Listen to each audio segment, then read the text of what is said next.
Ondrej, tak ako by si zhodnotil priebeh dnešného zápasu?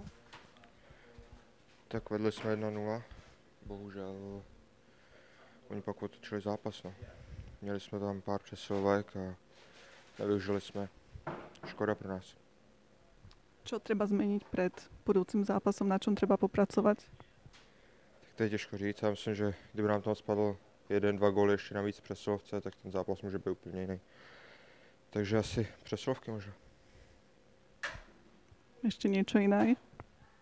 Tam musíme se víc tlačit do brány, dávat víc gólů. Těch gólů moc nepadá. Musíme se snažit dát jeden víc než soupeř. A čo robíš medzi zápasmi? Ako sa zrelaxuješ, alebo stále len myslíš na hokej?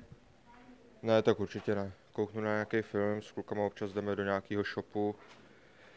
Volám si s rodičema, s kamarádama si píše, že určitě to volno se snažím trošku od toho hokeje odprostit. A vrcholie majstrovstvá sveta v hokeji sleduješ? Trošičku zasleduju zápasy online, jakoby jenom na počítači, výsledky spíš. A ako by si zhodnotil výkony českého národného týmu? Těžká otázka.